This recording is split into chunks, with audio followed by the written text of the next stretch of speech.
Hey everyone, welcome back to the range. Body armor test day. Got a level 3 alumina and ultra high molecular weight polyethylene single curve plate from LA Police Gear here. There was a thread on ARFCOM wanting to know how well these perform. So quite a few of the members chipped in and sent me some PayPal cash. And we ordered these with next business day shipping and got them in one day, all the way from California. So we're gonna see what we can do against this plate today. This plate is single curve. It is 5 pounds 2 ounces. It has a warranty of 5 years. There is no stated manufacturer country of origin on here, but I'm guessing it is probably imported. You'll see from the little sketchy gray lines on here that this has a reduced strike face on it. So the polyethylene extends all the way to the edge here, but the actual ceramic only exists inside of that rectangle or pour scribbling that I did. So we'll make sure that we're gonna hit nothing but the ceramic when we do this test. We'll be at 45 feet, which is the NIJ test distance. We have our clay briefcase as always, and because this is ceramic, we've gone ahead and dropped this on its face 2 times. I will put a picture-in-picture of the rounds that we're going to test, but it's pretty much going to be all of our RF1 and 2 threats, which is M193, M855. We'll throw M855A1 in there, as well as M80 ball and M80A1. And if we have enough parts on the plate, just whatever else I brought with me today. So give me a second and we'll set up for this test. This is our LA Police Gear level 3 ceramic plate. We're going to drop this on its face twice. Once.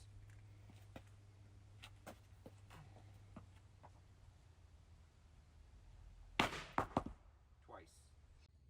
We have our plate strapped in our clay briefcase.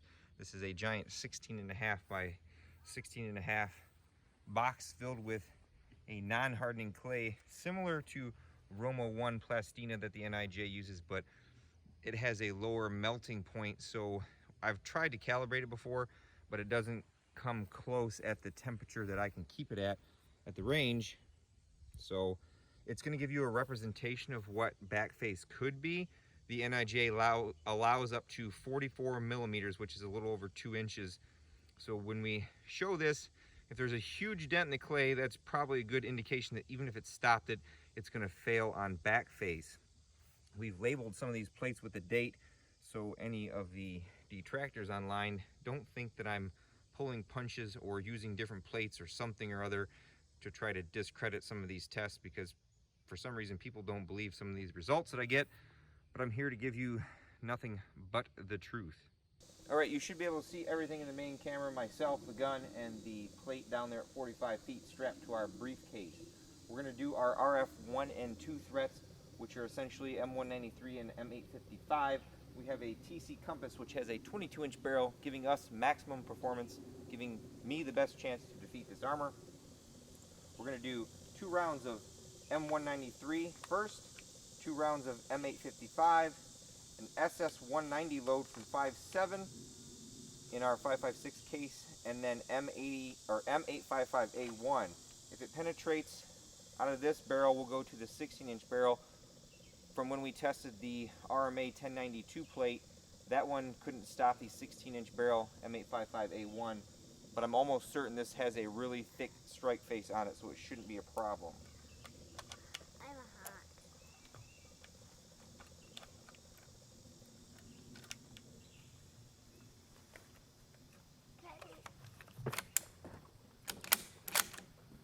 So M193 first. I will also put a picture-in-picture of the round that I'm using.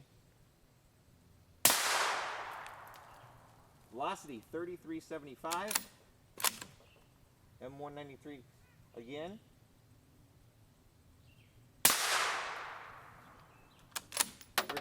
.367. Now our M855.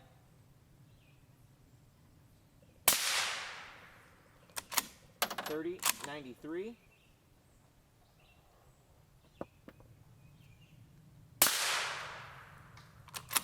.3115. Now this is that SS190, has a steel tip like M855 M855, but an aluminum core. It's 31 grains. I'm going to put this right in the middle of the plate, hopefully. 3777. And now our M855A1.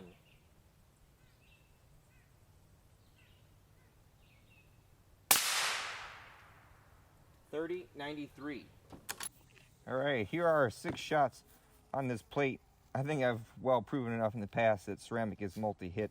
This is a tile array plate. You can see some of that alumina ceramic there. So typically if you take a hit up here with a monolithic plate, cracks will propagate through that solid piece. So with tiles, you're lessening that crack propagation. But M193, M193, M855, SS190 pull, M855, and R.A.N.G.E. We stayed inside of the ceramic on the strike face, and no pass-throughs whatsoever.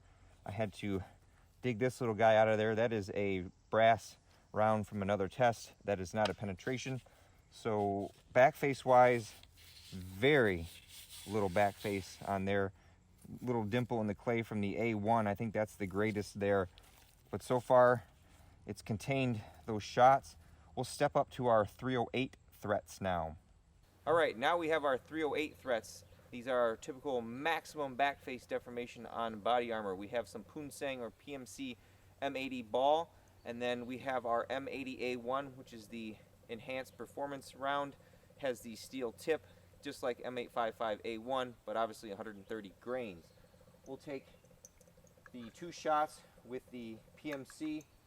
I'm going to go the second shot towards the top of the plate just to see what kind of back face we get on a compromised part of the plate, and the M80A1 will go in the lower right where we should have a very solid piece of ceramic. We're using a 22-inch barrel. This is a TC Compass. We have a Yankee Hill Phantom M2 on here. So this is going to be the lower left of the plate. 2766. Now we're going to go to the upper part of the plate.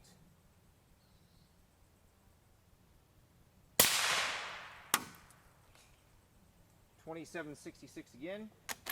And then now our M80A1.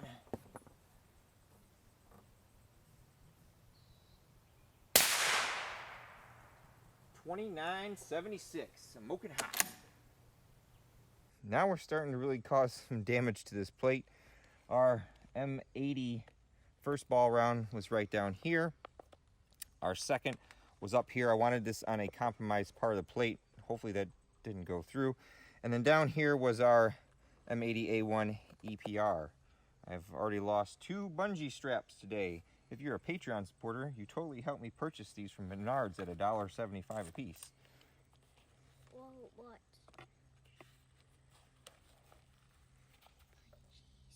Oh, no pass-throughs at all. Now that back face up here though, that's the one up there in the compromised area. Pretty significant. We'll measure that in a second. But these other 2, a little bit of a dimple there. This one was the other M80, so that was in a compromised area, so it is a little deeper. We'll see if we can get a measurement on here. Like I said, this is just a representation. It's good to have a compressible media on these when you test them. So the M80A1 was 23 millimeters. You probably would see 30 or more if this was calibrated. And then this M80 ball round up here is 48 millimeters, so that would probably be over 50 with NIJ clay. And then this guy down here, right about 41 millimeters. We peeled our front cover off here. You can see where the ceramic, like I said, ends here, and there's a foam ring. There's also an additional foam ring that goes on the outermost edge as well. There is no strike face foam protectant on this particular plate. I think that would be something really easy to add to some of these cheaper plates without a significant cost, just to help protect this panel. And then like the NIJ 06 standard does call for a strike face foam. It's not going to add a whole lot of weight or thickness to it, but you can see these different tiles. It looks like there's maybe two good tiles left after all of that. And then what's left behind it is obviously all the polyethylene. Now this is where the whole multi-hit steel versus ceramic and polyethylene would get into consideration. Is if all of this strike face went away, you probably would lose M855 protection, because this is what's breaking up that steel tip. But this polyethylene backer here is really good at still stopping M193, so you could probably still take some M193 hits off this, but nothing that's got steel in it. I'd say this level 3 or RF1 2 plate performed really well.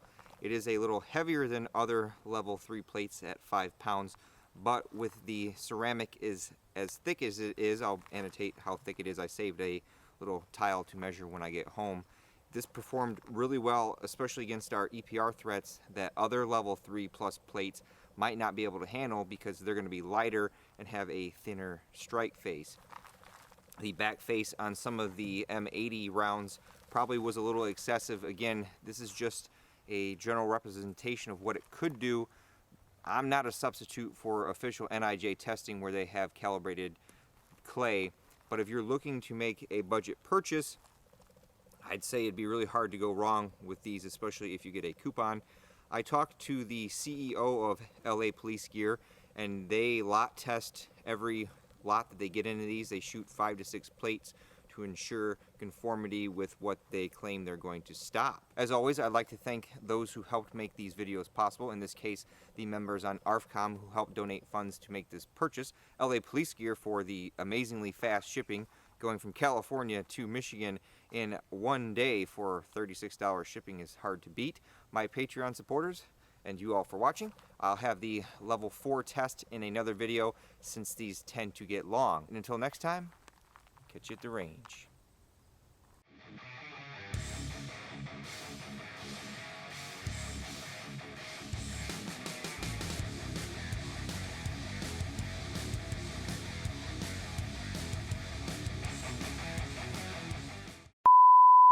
How about you drop it from the top of the barn? Stop recording. Yep.